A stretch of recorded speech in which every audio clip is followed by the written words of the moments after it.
금요일 날 이제 말이 철야 기도지만 이제 사실은 밤 기도회인데 예전에는 뭐 24시간 밤새고 뭐 이런 적이 많았지 않습니까? 근데 이 금요일 기도가 좀 의미가 있는 것 같아요. 예수님이 십자가에 달려 돌아가신 그날로 구원을 완성시키는 하나의 귀한 사건이 되는 날이고, 우리가 한 주 살아가면서 월화수목금 그때까지 좀 묻혀온 많은 그 죄성들, 또 벌어진 일들, 뭐 그런 거 얼마나 많습니까? 자, 그런 것들을 하나님 앞에 또 낱낱이 고하고 회개하고 또 용서함을 얻고 또 새롭게 주의를 은혜로 준비할 수 있는 그런 어떤 마음가짐을 가질 수 있는 기도가 될 수 있는 그런 날이 금요일이 아닌가 이런 생각을 합니다. 그래서 주님이 돌아가신 그 십자가에 그 죽으신 그날을 우리 기도의 모든 그 에너지의 근본으로 삼을 수 있는, 그래서 우리에게 허락된 것이 바로 이 금요일 기도회다라고 생각하면 또 사뭇 또 귀하고 늘 이 금요일 밤에 우리가 이렇게 기도할 수 있는 은혜와 또 그런 힘들이 생겨졌으면 좋겠다라는 그런 바람이 있습니다. 자, 우리 이제 요한계시록의 마지막 장을 다루고 있는데, 실제로 이제 저번 시간까지의 내용인 그 5절까지가 내용으로서는 요한계시록의 전부, 즉 마지막 부분이 됩니다. 오늘부터 시작하는 6절은 그 책이라고 하면 책의 후기 정도, 어떤 책이 나오면 그 내용이 다 끝나고 나서 이제 후기 같은 게 있잖아요.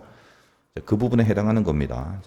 그래서 오늘 요한계시록의 후기 부분 크게 한 세 가지 정도 내용인데, 오늘 시작하는 6절에서 11절까지 후기 중에 이제 첫 부분, 우리가 앞에서 이제 새 예루살렘을 요한에게 환상으로 보여준 내용을 계속 살펴보지 않았습니까? 그걸 누가 보여줬냐 하면, 물론 이제 하나님이 보여주셨지만 그 환상을 볼 수 있도록 등장한 천사가 있었죠. 그 앞에 21장 9절을 한번 보면, 일곱 대접을 가지고 마지막 일곱 재앙을 담은 일곱 천사 중 하나가 나와서 내게 말하여 이르게, 여기 내게라는 건 요한이죠. 이리 와라, 내가 신부 곧 어린 양의 아내를 내게 보이리라 하고 이제 높은 산으로 가서 새 예루살렘에 대한 모습을 보여줍니다. 앞에서 다 다루었죠. 그러니까 그 천사가 이제 이 후기 편에 마지막 부분 세 부분으로 나눌 수 있는데, 그 중에 이 첫 번째 부분에서 바로 그 천사가 마지막으로 이제 요한에게 끝맺는 말을 하는 것, 이것이 이제 후기의 첫 번째 해당하는 부분이고, 두 번째는 이제 12절부터 17절까지 내용인데, 뭐 조금 이제 좋은 성경책을 갖고 계신 분들은 그 부분이 거의 대부분 빨간색으로 기록되어 있을 겁니다. 빨간색은 예수님이 직접 하신 말씀을 기록하는 그런 기법으로 만들어진 성경책이에요. 아유, 제 성경책은 전부 다 검정색 뿐인데요. 그러면 상관없어요. 뭐 성경이라는 게 다 중요하니까 뭐 또 돈 주고 살 필요는 없습니다. 빨간색이 아니라 전부 검정색이면 모든 말씀이 다 중요한 말씀으로 여겨라, 이런 취지에서 그렇게 됐다 이렇게 생각하면 됩니다.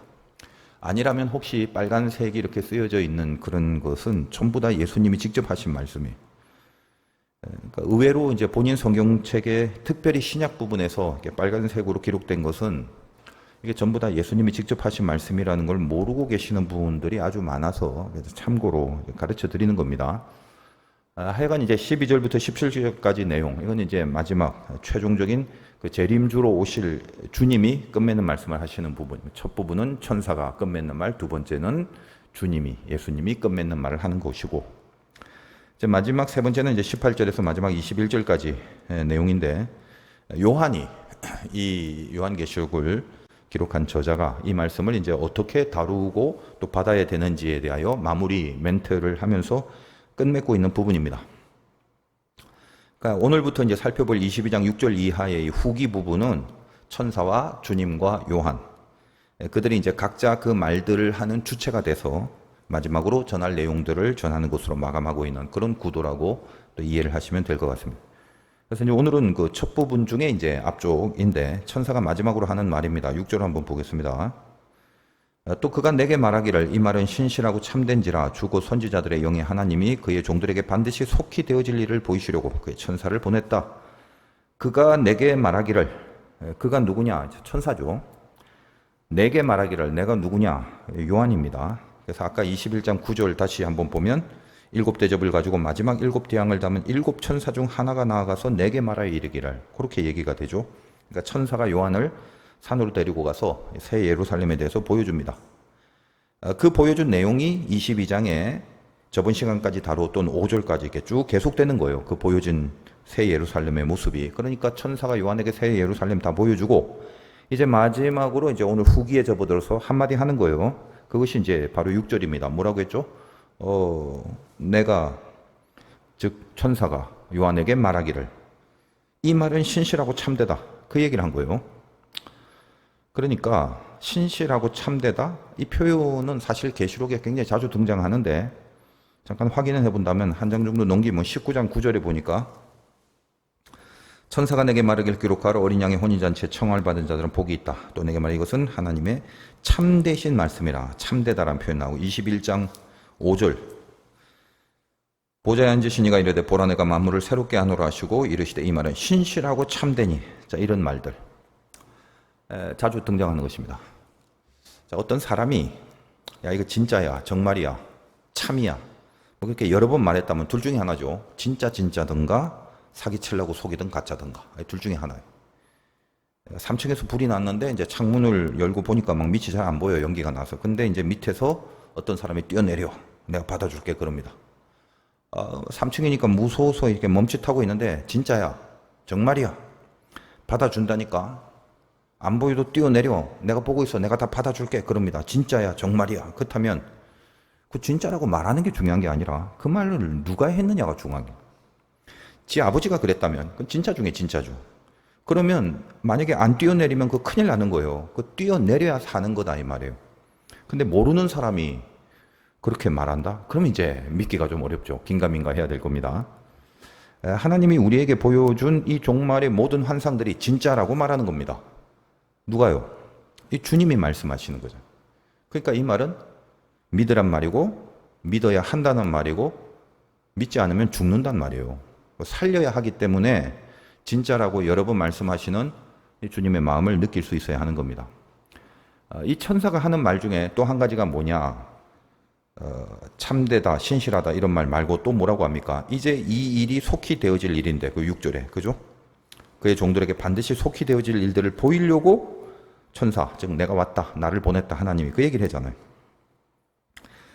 선지자들에게 속히 되어질 이 일을 잘 전하라고 자기, 즉 천사를 보냈다 얘기하는 것입니다. 이것은 이제 선지자라는 건 이제 우리가 알고 있는 그런 뭐 성경의 수많은 선지자들 포함한 그런 개념이자 우리는 지금 계시록을 하기 때문에 이 계시록에서는 특히 이제 요한을 선지자 위치에 놓고 하는 말이죠. 천사를 보내서 선지자들에게 속히 되어질 일들을 전달하는 그 역할, 그걸 천사가 했다. 빨리 이거 속히 해야 되기 때문에 하나님이 속히 천사를 보내갖고 이 천사가 속히 선지자에게 계시록으로는 요한에게 이 일을 다 전했다. 속히 전했다. 이렇게 되는 개념이죠. 근데 사실 이 말은 여기만 있는 게 아니라 요한 계시록을 시작할 때부터 나온 말입니다. 뭐 저 앞에 넘겨갖고 요한계시록 처음 1장 한번 가볼게요. 1장 1절에 보니까 예수 그리스도의 계시라 이는 하나님이 그에게 주사 반드시 속히 일어날 일들을 그 종들에게 보이시려고 그의 천사를 그 종 요한에게 보내어 알게 하신 것이라. 동일한 맥락에서 이 얘기를 하고 있죠. 그 첫 시작이 동일합니다. 그럼 이렇게 속히 되어질 일이 무엇인가? 요한계시록은 1장 1절부터 시작해서 오늘 이제 마지막 이 후기에 이르기까지 뭔가 속히 되어질 일을 전하려고 하나님이 천사도 보내고 천사를 선지자를 통해서 전달하고 선지자를 통해서 우리들에게 이 메시지를 줬다면 그 속히 되어질 일이 뭐냐 이거예요. 22장 오늘 본문의 7절을 보겠습니다. 보라 내가 속히 오리니 이 두루마리의 예언의 말씀을 지키는 자는 복이 있으리라 하더라. 주님이 이렇게 말씀하셨다고 비싼 성경책은 그 부분이 빨간색으로 됐을 겁니다. 라고 천사가 그렇게 전하는 내용이죠. 그러니까 주님이 뭐라고 하셨냐면 내가 속히 오리니. 그러니까 우리가 이제껏 이 계시록에서 다루었던 모든 내용이 속히 이루어진다라는 그 말인데 오늘 말씀 제목이 타코스입니다. 헬라어로 속히라는 뜻인데 예수님이 속히 오신다고 합니다. 자 그러면 속히 전해야 되는 내용 그 중에 하나가 예수님이 속히 오신다라는 건데 왜 와요 예수님이? 주님이 오시는 이유가 뭡니까? 마지막 심판이죠. 심판이 뭔데? 마지막으로 의와 죄 이거를 이제 갈라버리고 구별하고 의인들을 데리고 새하늘과 새 땅 그리고 새 예루살렘에서 영원히 함께 하시는 그 일을 이루려 오시는 것입니다. 이것을 다른 말로 하면 구원의 완성이다 이렇게 이야기를 해도 되죠. 믿음이 있는 자는 이 좋은 일이 속히 일어날 것이고 믿음이 없는 자는 그와 반대되는 최악의 형벌이 속히 이루어질 것입니다. 그래서 주님도 속히 올 건데 이 말씀을 지키는 자는 복이 있다라고 말씀을 하시고, 그리고 난 후에 그 메시지를 전달해 준 천사에게 요한이 이제 엎드려서 경배를 하니까 천사가 나한테 경배하지 마라. 나도 하나님의 종이니까 이 구원의 완성을 위해서 나도 필요한 사람으로 역할을 맡았을 뿐이다. 나도 하나님의 말씀을 따르는 중이다. 그러니까 하나님께만 경배하라라고 말합니다. 오늘 본문의 내용은 이제 거기까지만 보겠습니다. 전에도 말씀드린 적이 있지만 계시록이 쓰여진 배경을 다시 한번 좀 기억해 보시기 바라요. 당시 로마 황제가 팔레스틴을 지배하는데 대부분은 이제 기독교에 대하여 박해가 많았습니다. 313년 전에는 로마가 기독교를 박해하는 그런 기간들이 거의 대부분이었어요. 상식적으로 생각해 봐도 정치를 하는 입장에서는 절대 권력이라는 게 중요한데, 종교라는 게 자기들이 믿는 신에게 권력을 두고 있기 때문에 통치권자 입장에서는 늘 이게 거슬리는 법이죠. 그래서 여러분 알다시피 AD 54년에서 한 68년까지 그 유명한 네로라는 황제가 통치를 합니다. 그러니까 네로 황제 전에 유명한 황제가 있었는데 클라우디우스라고 세계사에는 그렇게 기록되어 있습니다만 성경에도 이 사람이 등장합니다. 사도행전 18장 2절에 등장하는데 성경은 글라우디오 이렇게 나옵니다. 글라우디오가 모든 유대인들을 명하여 로마에서 떠나라 했다. 로마에서 유대인들을 추방령을 내려요. 그런 내용이 고스란히 사도행전에 적혀져 있습니다. 당시에는 그 나름대로 이 소수민족에 대해서 포용력이 있었죠. 로마는 워낙 제국이 거대한지라 뭐 조그만 나라 정도는 다 포용하고 수용해주고 그랬는데, 조그만 이스라엘이 가만 보니까 기독교라는 종교가 막 급격히 강력해지고 있다 보니까 이거 내버려둬서는 안 되겠다, 이런 판단이 든 거죠. 그래서 2만 5천 명 정도가 로마에서 추방이 됩니다. 그때 그 유명한 그 아굴라와 브리스길라 이런 사람들이 포함되어 있죠. 처음 듣는 사람이라면 성경 좀 읽으시기 바라고. 이 클라우디우스라는 황제가 장애가 좀 있었지만 그래도 상당히 머리가 좋다고 그렇게 기록되어 있는데, 여하튼 이제 아들 이름이 그리피아인데 아버지를 독살해요. 옛날엔 이런 게 좀 흔했어요. 그래서 그리피아의 아들, 즉 클라우디우스의 손자인 네로, 이 네로가 황제가 됩니다. 하여튼 이 로마의 왕권에 대한 스토리는 굉장히 복잡한데 대부분의 공통점은 전부 다 더럽고 막 그 추한 그 왕위 찬탈전 이런 것들로 점철된 역사다, 이렇게 생각하시면 됩니다. 우리가 이제 익숙히 알고 있던 네로 황제가 한 5년 동안 이 네로가 어릴 때 이 네로의 가정교사가 됐던 유명한 세네카라는 사람이 있습니다. 세네카는 이제 스토아 철학의 아주 대표적인 사상가이고 세계사적으로도 굉장히 유명한 사람입니다. 그리고 그 세네카가 남긴 어록들, 좋은 말들이 상당히 많습니다. 이 사람에 대해서 뭐 지금 설교 시간에 언급할 의미는 없고요. 하여간 이제 네로가 어릴 때 이 사람 밑에서 배웠던 적이 있는지라 좋은 걸 잘 배운 그런 경험도 있어요. 그래서 네로가 이제 그 젊은 시절에는 가난한 자들을 위한 법령도 좀 만들고 나름 황제로서 노력도 많이 하고 그렇게 살았던 적도 있었습니다. 근데 이제 나중에 이상해지기 시작해요. 자기가 이제 예술가인 줄 착각을 하고 향락에 빠지게 됩니다. 이 세네카한테 좀 오랫동안 배웠어야 되는데, 근데 하여간 뭐 그러지 못하는 바람에 나중에는 오히려 이제 잘 가르쳐 줬던 그 자기 스승인 세네카를 역적으로 그렇게 몰아서 이렇게 자결하도록 명을 내려 죽이기도 합니다. 주변에 이제 시인들과 예술가들에게 이제 증오를 받기 시작하죠. 그렇죠. 대도 안 한 게 자기가 예술가라고 하고 그러니까 너무 가짜는 거죠. 황제라서 이제 눈 감아주고 봐주고는 있는데, 그러다 보니까 점점 이렇게 멘탈이 나가기 시작하고, 제 생각엔 그냥 역사적 기록을 보면 거의 정신분열 직전까지, 거의 정신분열까지 간 차원인데, 자기 친엄마, 자기 아내, 그리고 친척들, 자기가 다 죽여버려요. 네로가. 그 AD 64년에 6일 동안 로마시가 불타고 있었는데 그 불을 질러 놓고 자기는 시 쓴다고 그렇게 방화를 하고, 이게 자꾸 사태가 심각해지니까 그 모든 죄를 기독교인이 그렇게 했다, 이렇게 뒤집어 씌우기 시작합니다. 그래서 기독교인들을 잡아서 사자한테 막 던지고 십자가 처형을 하고 그렇게 박해를 하다가 나중에 결국은 이제 그 로마의 원로원의 처벌 결정을 받고 두려워해서 이제 어떤 시골 지하실로 네로가 피신을 하는데, 자기를 죽이러 오는 병사의 그 발굽 소리를 듣고 세상이 나 같은 예술가를 잃어버리는구나 이렇게 말을 했다고 하는데, 이게 이제 정신병도 아주 중증이 된 거죠. 그 정도면. 그리고 나서 이제 자기 목을 스스로 찔러서 자살을 하게 됩니다. 이게 이제 네로예요. 여러분이 유명하게 들었던. 그때, 그 통치 시절에 우리가 성경적으로는 바울과 베드로 같은 사람이 이 네로의 통치 기간 동안 로마에서 순교를 당하게 됩니다.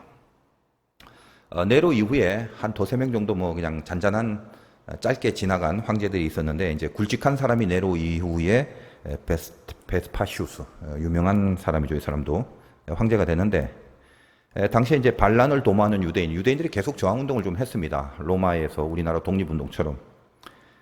그 베스파시우 황제의 아들이 티투스 장군이었는데 그 아들을 사령관으로 삼아서 예루살렘으로 보내고 그 티투스에 의해서 그 유명한 그 신약 성경에 있는 헤롯 성전 그것이 AD 70년 정도에 이 티투스에 의해서 함락이 됩니다.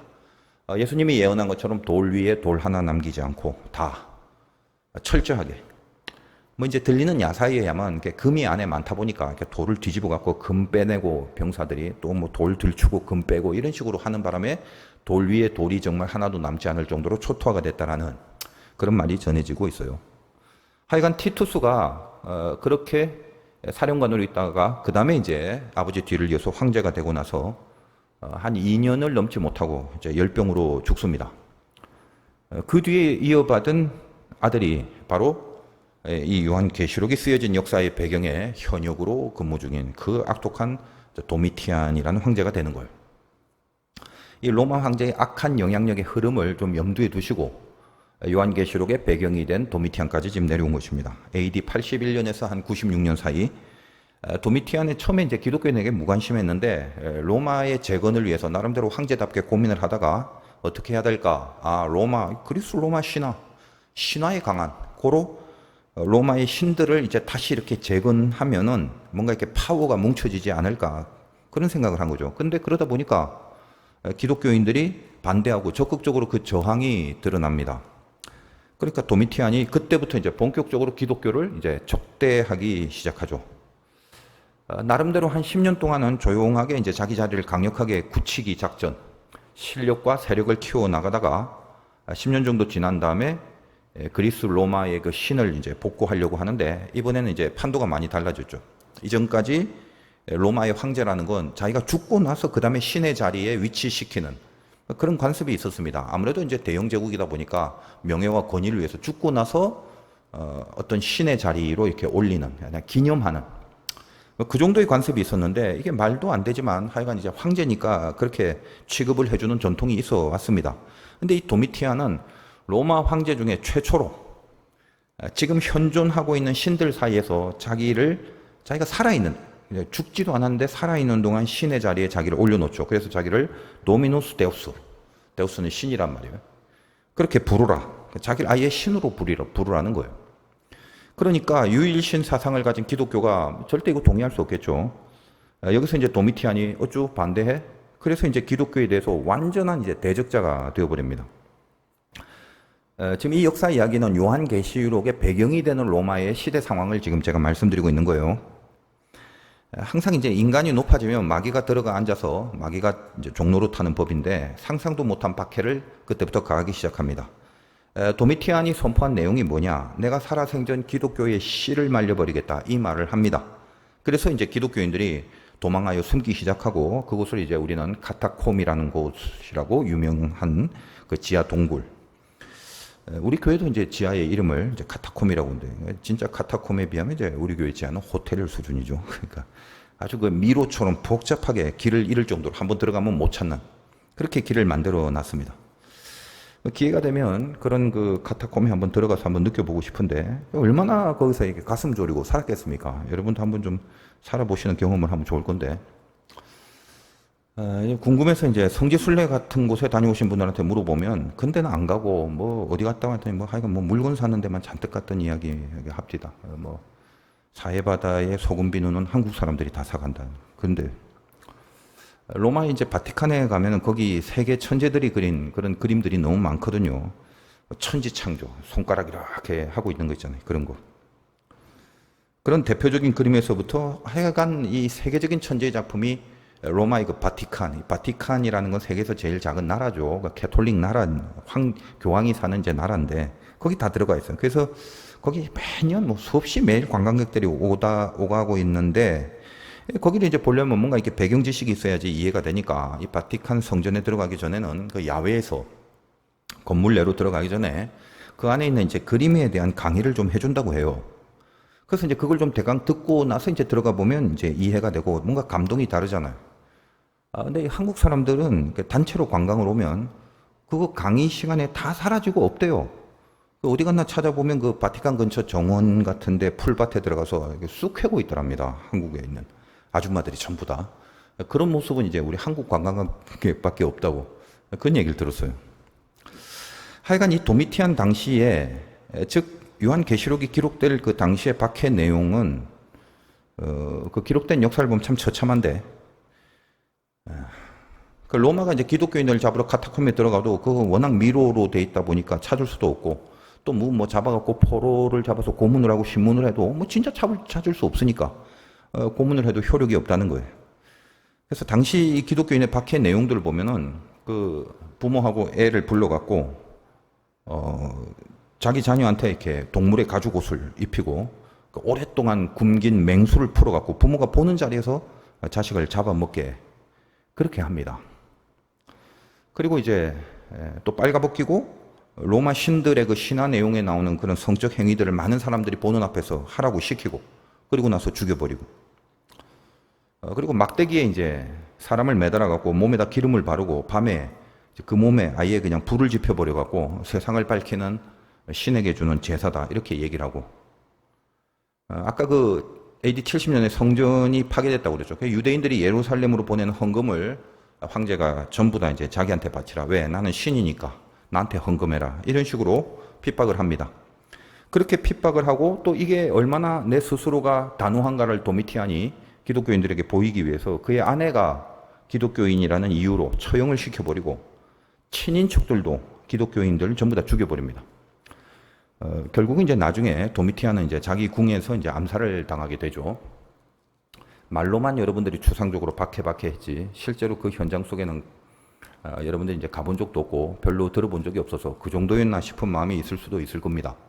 이런 시대적 상황에서 요한은 밤모섬이라는 곳에 유배를 가게 되죠. 거기서 요한계시록이 적혀집니다. 참으로 참혹한 시대적 배경이죠. 근데 이 핍박으로부터 해방되는 길이 의외로 쉬워요. 예수 안 믿는다고 하면 돼요. 그러니까 그냥 속으로만 믿고 핍박하고 신문하고 막 그럴 때는 저 안 믿어요. 베드로처럼. 그럼 되잖아요. 근데 그렇게 하면 안 되는 걸 알고 있기 때문에 그들이 핍박을 피해서 도망을 가고 안 잡히려고 숨고, 그러다가 이제 잡히면 눈물로 순교하고 기도하고 찬양하면서 죽어가는 그런 나날들, 예수 믿는다는 이유로 받아야 할 그 죽음의 공포, 그 한가운데서 살아가는 그런 시간들이었다는 것입니다. 요한계시록의 현장이. 여러분들이 이게 편하게 앉아서 이게 제 말만 들으면 그때 그 사람을 참 힘들었겠다 싶지만, 지금 그 현실이 만약에 고스란히 우리들의 상황이라면 여러분들은 이제 어떻게 하고 사시겠습니까? 하나님은 그들에게 뭘 해주시는지, 도대체 살아계신 하나님이라고 하면서 그 죽어가는 당신의 자녀들의 모습을 보면서 아무런 대책이 보이지 않아요. 자기 자식들이 피를 흘리고 죽어가는 현장에서 하나님은 그냥 침묵하고 있는 것 같이 그렇게 느껴지는 겁니다. 점점 힘겨워지고 점점 시간이 지남에 따라서 믿음이 떨어져가는 현실이 계속되는데, 아무리 기도를 해도 피할 수 없는 이 죽음의 박해 앞에서 여러분들이 과연 끝까지 예수를 믿고 사실 수 있겠습니까? 내가 볼 땐 거의 저를 포함해서 참 힘든 삶을 살았다. 유배지로 끌려서 유일하게 숨을 쉬고 있는 이 제자 요한에게 다른 제자들은 이제 전부 다 선교하다가 박해로 인해서 이제 순교하고 죽었을 때 달랑 이제 딱 하나 남은 이 요한에게 하나님이 천사를 통해서 이 엄청난 박해 현장에서 당신의 말씀을 주시는 것, 그것이 요한계시록이었던 것입니다. 이 말씀을 믿어야 한다. 반드시 믿어야 한다. 그래서 오늘 본문에서 이 말은 신실하고 참되다라고 이렇게 반복하시는 거예요. 반드시 속히 되어질 일을 보이시려고 그의 천사를 보냈다라고 말하는 겁니다. 그러면서 믿음을 지키고 산다는 것 자체가 기적에 가까운 그런 그들의 삶 속에서 너희들의 그 지금이라는 것이 어떠해야 하는지 이걸 메시지로 주시는 장면입니다. 지금 너희들, 그 지금이 어떠해야 되는지, 지금 어떻게 해야 되는지, 그거예요. 그래서 계시록 1장 처음에 안 찾아보겠습니다만 4절과 8절 이쪽을 보면 하나님의 삼위일체의 속성을 표현하고 있는데, 그 삼위의 속성을 전부 다 표현하면서 하나님을 이렇게 소개하고 등장시키는 부분이 성경에서 그리 흔치 않다는 것을 알게 됩니다. 안 찾아보려고 했는데 제가 한번 읽어 드릴게요. 요한계시록 1장 4절 같은데 보면 처음 이 등장시키는 하나님에 대한 모습이,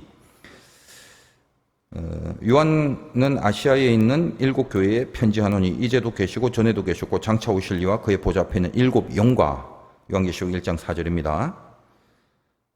그러니까 이제도 계시고 전에도 계시고 장차 오실 이, 이런 식으로 이제 이 뒤가 계속 이렇게 성부, 성자, 성령에 대한 모습을 다 묘사를 하면서 이런 하나님에 대해서 소개를 하고 있는데, 하나님을 표현하는 첫 내용이 뭐였냐면 방금 읽은 것처럼 이제도 계시고 전에도 계셨고 장차 오시리. 여러분 알다시피 이제도 계셨다, 현재, 전에 과거, 장차는 미래. 물론 이제 시간을 초월하시고 과거, 현재, 미래 이걸 한 번에 다 통치하시는 분으로 이제 하나님을 소개하는 것이긴 한데, 계시록을 받아 적은 요한에게 하나님이 이렇게 깊이 강조하려고 있는 하나님의 심정이 지금 요한이 기록된 이 문구 속에 뭘 강조하는가라는 것이 보이더라는 것입니다. 원래 하나님에 대한 표현은 다시 요한계시록 1장 8절에 또 반복이 됩니다. 주 하나님이 이르시되 나는 알파와 오메가, 이제도 있고 전에도 있고 장차 올 자요 전능한 자라. 이런 엄청난 박해와 핍박의 배경 속에서 하나님이 요한에게 환상을 보여주는데, 그 첫 부분이 무엇으로 자기를 소개하고 있냐면 전에도 계셨고 이전에도 있었고 이제도 있고 장차, 그러니까 과거, 현재, 미래에 모두 계신 하나님이, 그리고 플러스 전능한 자라, 이렇게 자기를 소개하고 있는 것으로 시작하고 있다는 것입니다. 사실 이제 앞부분에서 요한계시록 할 때 제가 이 점에 대해서 상세하게 다 말씀을 드렸습니다. 하나님을 표현하는 그 첫 내용, 이제도 전에도 장차 오실, 그리고 플러스 전능한 자라, 이겁니다. 알파와 오메가라는 말도 처음과 나중이요. 시간 전체를 말하는 것이죠. 사람이 이제 고난이라는 게 불어오면 지금 어떻게, 이게 제일 중요하죠. 여러분이 고난을 고난으로 느끼는 것은 지금 어떻게에 대해서 대책이 안 설 때를 고난이라고 한다. 큰 파도가 지금 날 덮칩니다. 확 하고 뭐가 중요한디? 그러면 거기서 여러분 편안할 때는 10년 뒤에 뭐 하지? 1년 뒤에 뭐 하지? 한 달 뒤에 어떻게 하지? 이거 구상하고 계획하는데 지금 큰 파도가 지금 덮친다. 뭐가 중요해요? 10년 뒤에 뭐 할까? 큰 하나도 중요한 게 아니죠. 지금 어떻게? 이제 그거잖아. 그걸 모르니까 그 큰 파도는 어떻게? 지금 어떻게? 아무것도 대책이 없지. 그러니까 그게 고난인 거예요. 모든 고난이라는 건 지금 그리고 어떻게, 이 두 가지, 이것을 모르게 되는 상황이 고난이라는 겁니다. 어딘가 불시착해서 사막에 떨어졌어요. 전부 모래 바다, 지평선이 모래, 물도 없고 먹을 게 없고, 사방을 둘러본데 360도 끝이 없어. 뭐가 고난이에요? 지금 어떻게? 당장 먹을 물이 없어. 당장 먹을 양식이 없다고. 당장 어디로 갈지 모르겠어. 그게 안 되는 게 고난입니다. 그걸 모르는 게 고난이다 이 말이에요. 사막이 고난이 아니라. 근데 앞으로 1시간 후에 헬기가 물을 가지고 와서 먹을 것도 갖고 오고 해서 너를 구하고 집에 데려다 줄 거야. 그것을 이렇게 스마트폰으로 받았든지 하여간 무슨 삐삐를 치고 받았든지 전화로 올려왔든지 그 소식을 분명히 알게 됐어요. 그 사실이 분명해지면 이제 그때부터 뭐예요? 뭐 하겠어? 사막을 배경으로 셀카 찍고 인스타 올리고 그러겠죠. 왜? 그때부터는 더 이상 사막이 고난이 아닌 거지. 왜? 지금 어떻게? 라는 문제가 풀려버리면 고난은 더 이상 없는 거예요. 그때부터는 그 사막에 지는 석양의 노을이 아름답고 그 모래의 그 빛깔이 너무나 눈부시고 아름답고 감상하고 있잖아요. 왜? 똑같은 사막인데 지금 어떻게가 해결이 되니까. 이 두 가지가 결국 고난의 키가 된다면 그 박해 당시에 저들의 그때의 지금 어떻게, 이걸 모르고 살았기에 죽을 것 같았는데 말입니다. 하나님은 이 두 가지, 지금과 어떻게에 대해서 어떤 메시지로 솔루션을 주시느냐 하는 것입니다. 그래서 하나님이 1장부터 자기를 소개할 때 전에도 이제도 장차와 플러스 전능함 이 두 가지를 갖고 이 당면한 저들의 지금 어떻게를 해결하는 그런 키워드로 그 강력한 핵심적 메시지로 삼아서 자기를 제시하고 있는 것이죠. 첫째는 지금이라는 문제 한번 봅시다. 계시록이 그걸 말하는 거예요. 원래 하나님은 본래의 그 모습이 어디에 묘사되어 있냐면 시간 전체를 한 통으로 보시는 영원한 존재, 시간을 넘어선 존재로서의 하나님인데 그걸 어떻게 표현하냐면 여러분 알다시피 요한계시록 앞부분이 7 서신이잖아요. 그거 끝나고 이제 고난이 본격적으로 시작되는 장면, 뭐 인, 나팔, 대접 이렇게 쭉 나오는데 그 전에 기억나시는지 모르겠어요. 그 본격적 고난을 맞기 전에 하나님이 누군지 예수님이 누군지를 굉장히 자세하고 충분히 소개를 해놓고 그 다음에 종말에 벌어질 7인 나팔 대접 같은 것들이 이제 나오는 흐름을 갖고 있습니다. 그래서 계시록 3장까지는 서신이 끝나고 4장에는 하나님에 대해서 5장에는 예수님에 대해서 소개하는 거라고 했죠. 기억이 나실는지. 근데 기억을 더듬어서 그 하나님을 설명하는 그 부분 5장은 예수님, 4장은 하나님인데 그 부분을 보면 이제 하늘 보좌도 나오고 24장로들이 보좌의 곁에 이렇게 둘러 있고 네 생물들이 있고 근데 그들이 그 하나님을 어떻게 찬송하는가 하면 그게 이제 하나님의 원래의 모습인데 요한계시록 4장 8절에 이제 하나님에 대한 그 정체를 이렇게 묘사합니다.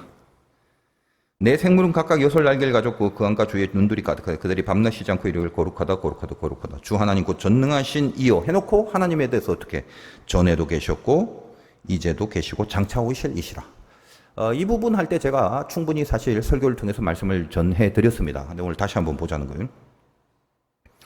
그러니까 이렇게 눈치 빠르신 분은 아까 나왔던 표현인데 라고 생각을 하면서 살짝 분명히 아까 나왔는데 약간 이상하네 이 생각을 이제 하신 분은 상당히 머리가 좋으신 분이고 예리하신 분이죠.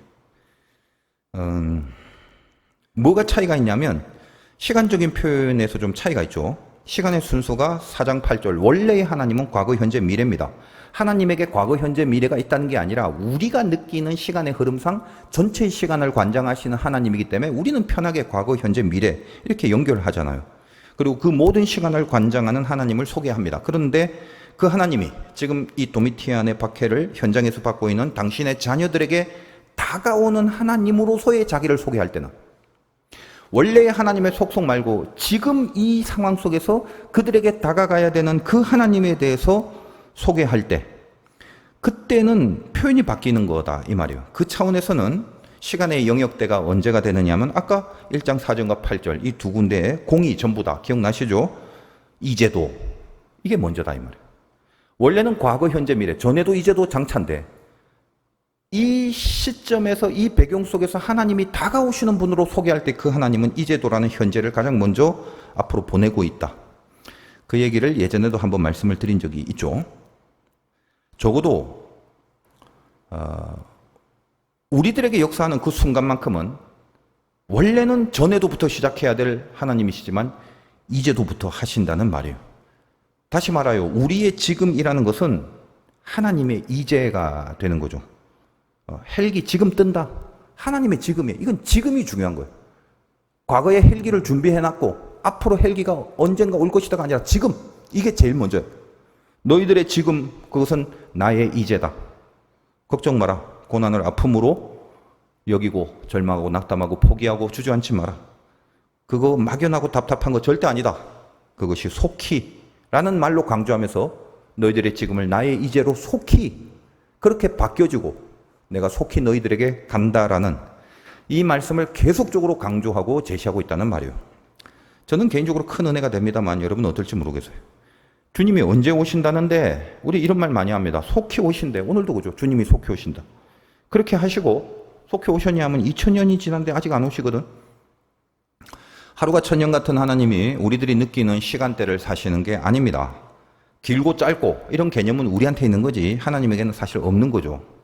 그리고 더 중요한 것은 여러분이 이 연계를 우리 수준에서 100% 이해는 못하지만 그래도 성경이 가르치고 있는 여러 가지 내용을 통해서 유추할 수 있는 바 여러분 연계라는 건 시간이 없는 거예요. 그걸 명심하셔야 돼요.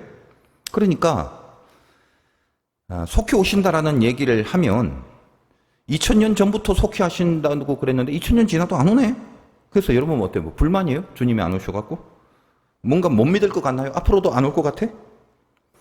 속히 오신다는 것은 왜 온다고 그랬습니까? 아까 처음에. 결국 이 마지막 심판을 위해서 오신다는 거예요. 그러면 주님이 이 역사의 현실에서 과연 앞으로 몇 년도 몇 월 며칠에 오실 건가 이걸 생각하려고만 자꾸 하는데, 이래서 이제 이단이 마구 생기는 거죠. 성경이 분명히 말하죠. 그런 걸 알라고 하지 말라. 그런 걸 알라고 하는 거라는 의미보다는 그런 식으로 알라고 하지 말라는. 왜 그래요? 그날은 도둑같이 온다. 도둑이 언제 오겠다고 말해주고 오는 도둑이 어디 있어요? 그러니까 너희들의 개념으로 뭘 알라고 하는 것 자체가 이미 근본적으로 틀려먹은 거다 이 말이에요. 그래서 역사의 현실 가운데 이 우리가 살고 있는 역사의 현실 속에 우리가 갖고 있는 달력상에 언젠가에 오실지 이건 우리가 모르고 알 필요도 없고 알려고도 하면 안 된다는 거예요. 그러나 분명히 알 수 있는 주님의 오심은 있죠. 다시 말해서 주님이 왜 오셨다고? 심판이다. 그러니까 우리가 분명히 알 수 있는 심판의 시간은 그건 있잖아요. 우리의 마지막 심판이 최소한 언제인가? 그거 우리 압니다. 언제죠? 언제 그게? 죽을 때죠. 그럼 언제 죽어요? 글쎄, 그렇게 많이 남아있지 않은 것 같은데, 속히 올 것 같은데, 속히가 이해됩니까? 그래서 속히 오신다는 거예요. 천년 전에 누가 죽었어요? 육신을 벗어버리면 시공을 벗어난 겁니다. 영계에는 시간이 없어요. 그러면 천년 전에 죽은 사람이나 오늘 죽은 사람이나 나중에 마지막 날에 최후 심판을 당한 때가 오면 둘 다 같이 죽음에서 일어나 심판을 맞이할 건데, 천년 전에 죽고 나서 시간이 사라져버린 사람이나 오늘 죽어서 시간이 사라져버린 사람이나 전부 다 동일한 시간대에 재판대 앞에 서게 되는 겁니다. 이해하세요? 천년 전에 죽었다고 그동안 시간적으로 천년이란 긴 기간을 느끼면서 기다리고 있었던 게 아니에요. 시간이 없어진 상태로 있는 겁니다. 눈 뜨면 바로 재판이에요. 그래서 천년 전에 죽었거나 10년 전에 죽었거나 어제 죽었거나 다 같은 시간입니다. 결국은 이 땅에서 사는 동안 그 짧은 기간만이 주님을 기다리는 시간이 될 뿐이다 라는 거예요. 이렇게 이해하시겠어요? 그래서 주님이 속해 오신다는 겁니다. 그렇죠. 다른 거 다 빼고 여러분들이 죽을 날이 얼마 안 남았다는 거예요.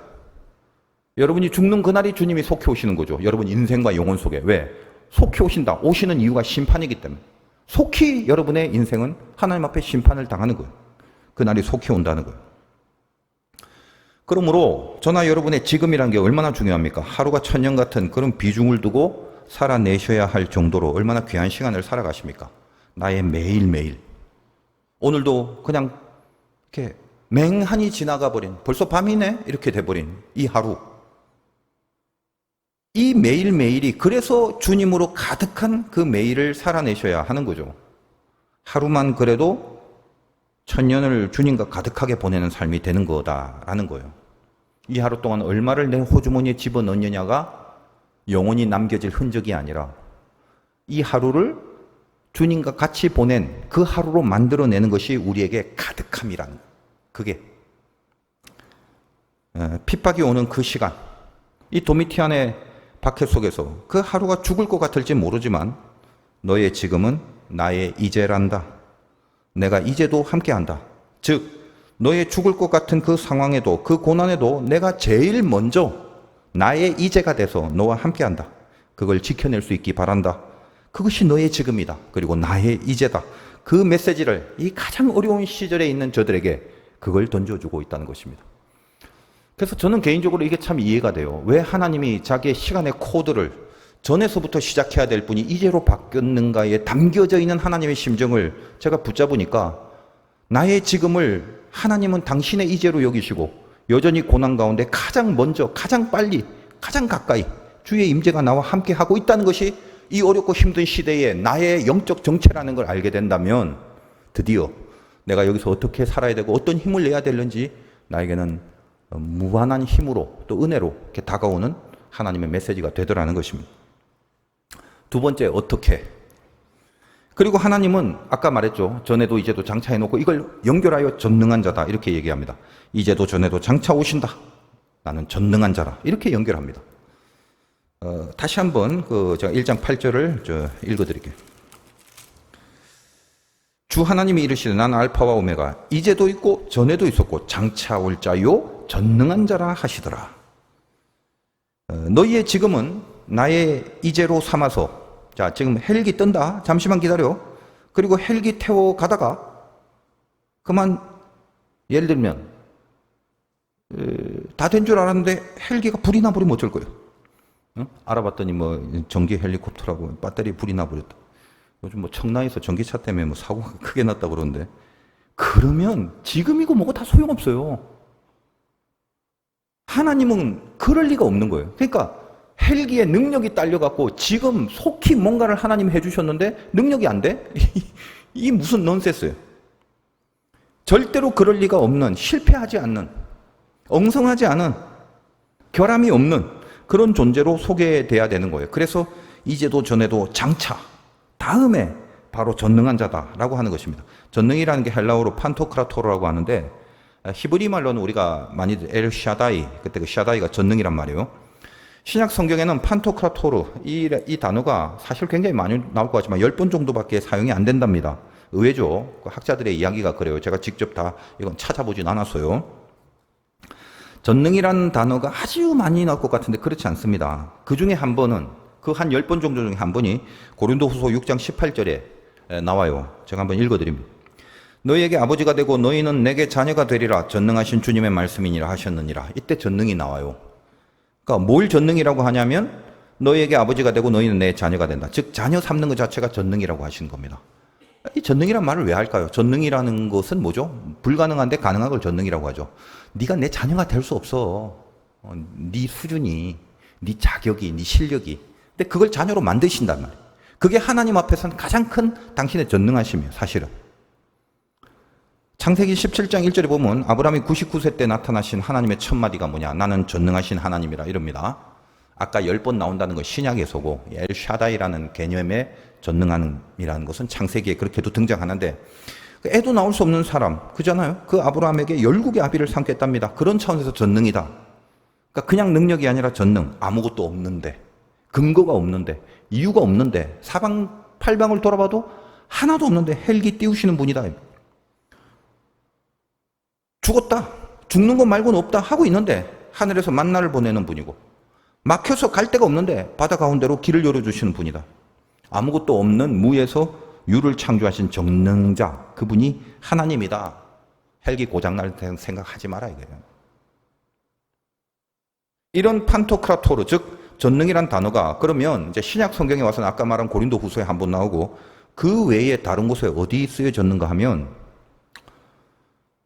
아까 말씀드린 고린도 후서 빼놓고는요 전부 다 요한계시록에만 전능이란 단어가 쓰여져 있다는 사실이에요. 그 전능한 자가 우리의 어떻게, 지금 나의 지금과 어떻게 두 가지가 중요하다고 그랬는데, 그럼 그 어떻게를 다루신다는 말을 하기 위해서 전능이란 단어는 거의 다 요한계시록에만 사용하고 있다는 거예요. 그러므로 뭘 어떻게 하냐고 자꾸 힘들어하지 말라는 거예요. 전능하신 하나님이 어떻게를 다루신다는데, 그래서 지금 어떻게 그 문제를 다루시는 분이 하나님이라는 것입니다. 너희들의 지금은 나의 이제로, 너희들의 어떻게는 나의 전능으로 다루겠다라고 말을 하면서 등장하시는 그 하나님이 요한계시록 내내 그 이야기를 우리들에게 해주고 있는 거죠. 그래서 요한계시록은 이 엄청난 박해의 한가운데서, 그리고 박해보다도 더 큰 유혹과 시험, 믿지 마라라고 그렇게 박해를 하는 것보다 더 깊은 유혹이 뭐예요? 너 이 고난 중에 믿음만 포기하면 잘 살 수 있어. 그렇게 우리를 꼬시고 있는 사탄의 유혹 앞에, 그러니까 두 가지 시험이 동시에 들이닥치죠. 믿음만 포기하면 자유롭게 살 수 있다는 달콤함, 이게 있고, 여러분도 그렇지 않아요? 믿음 벗으면은, 믿음만 버리면 세상 천지 할 거 많지. 믿음만 버리면 그냥 부푼 꿈을 안을 수 있어요. 나만 그런가? 하여간 할 게 너무 많아, 믿음만 버리면.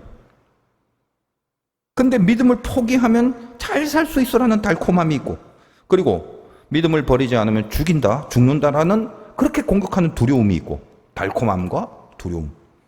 달콤한 거를 먹기만 하면 이 두려움도 사라질 건데, 이 최고의 시험과 유혹 앞에서 말입니다, 한 번에 두 개를 다 가질 수 있는 이 시험에 그냥 확 넘어가기만 하면 뭐예요? 안 믿겠다고만 하면, 그냥 예수만 안 믿겠다고 해버리면 달달한데, 안 그래도 달달하고 싶었는데 그거를 만약에 안 버리면 죽인다고 협박을 하니까 안 죽으려면 믿음 버려야지. 그러면 안 죽어서 들어올 필요도 없고 달콤함도 같이 얻을 수 있으니 에라이 난 그냥 등 돌리고 살란다. 그렇게 해버리기 쉬운 공격을 받고 있는 거. 그것이 이 시대다. 종말이다라는 거예요. 여러분들 이제 지금 여기 앉아 있다는 이유로 난 그래도 금요일 날 밤에 기도 정도 하러 나왔으니까 다른 기도 안 하는 사람보다는 훨씬 낫습니다. 그건 틀림없죠. 근데 행여 그냥 여기 있다는 이유 하나만으로 나는 이 말세의 시험을 이겼어. 공격을 이겼어. 유혹을 이겼어. 뭐 이런 착각을 하고 있지는 않는지 모르겠어요. 여기 앉아 있는 게 뭐가 어려워요? 지금 칼이 목에 들어오고 있는데 이 당시 예수를 부인하지 않는 싸움을 해야 되는 거예요. 칼에 목이 들어온 뭐죠? 목에 칼이 들어오는데 여기서 여기 앉아 있는 싸움이 아니라 이 싸움도 대단한데 비교적 본다면 이 요한계시록에 비교하여 지금 나를 한번 보자 이면 그 싸움 무슨 말이에요 이게? 죽음과 싸우는 거예요. 근데 이렇게 가만 보면 뭐 칼은커녕 그깟 이렇게 교인들이랍시고 보니까 뭐 그깟 돈 몇 푼, 그깟 그 뭐 이기적인 욕심, 알량한 자존심, 그 별거 아닌 그런 공격에도 얼마든지 예수를 모조리 부인하는 그런 모습들이 우리에게 없는지 한번 스스로 살펴보시기 바라요. 제가 참 늘 가슴 아픈 게 지금 당장 심판받지 않는다고 늘 뻔히 자기가 자기의 수준을 알면서도 이렇게 슬그머니 그냥 흘려보내는 그런 인생들, 그런 신자들 이렇게 보면 얼마나 안타까운지 몰라요. 얼마 안 남았는데 이제 속히 올 건데 말입니다. 언제까지 그러고 있다가 영원히 갈 줄 알죠. 속히 온다니까. 하나님이 요한을 통해서 우리들에게 말씀하시는 메시지, 그것이 이제는 그리고 전능이라는 이 선포로 시작하고 있다는 사실은 우리들의 이 고난의 키워드가 되는 우리들의 지금과 어떻게, 이 두 가지에 대한 하나님의 해법입니다. 너의 지금은 나의 이제이고 너의 어떻게는 나의 전능함, 이걸로 대신한다. 그러므로 이 시대를 반드시 싸워서 이겨라. 그 메시지를 주시는 거다 이 말이에요. 그리고 그 말이 신실하다, 참되다, 거짓이 아니다, 과장도 아니다, 혹시 수틀리면 아닐지도 모른다는 그런 차원이 아니라 신실하고 참되기에 하나님은 이제 그리고 전능하심, 그걸로 우리 가운데 이 고난 가운데 임하신다는 것을 약속으로 주시는 겁니다. 그리고 그 말씀을 지키는 자, 내가 이제 전능한 존재로 함께 하니까 거기서 내 말을 지켜내는, 거기서 말씀을 지켜내는 그 일, 믿음을 버리거나 접게 만드는 그 시험과 공격과 유혹의 순간을 믿음으로 다시 버티고 견디고 참으며 끝까지 거기서 말씀을 지키는 자로 있는 것, 그것을 복이라고 여길 날이 반드시 올 것이다라는 거예요.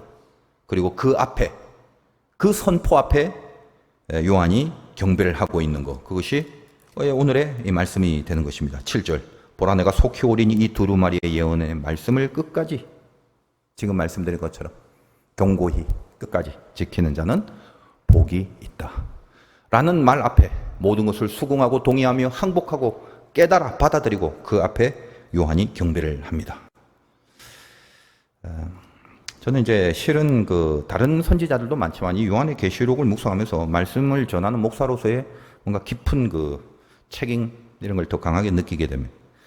이 시대에 전부 다 믿음 팔아버리고 살아야 잘 사는 것이다라고 그렇게 여기면서 살아가는 사실 영적 도미티안의 시대거든요. 이때가 두루마리의 예언의 말씀을 이 요한처럼 전해야 되는 이 막중간 어떤 책임감이랄까?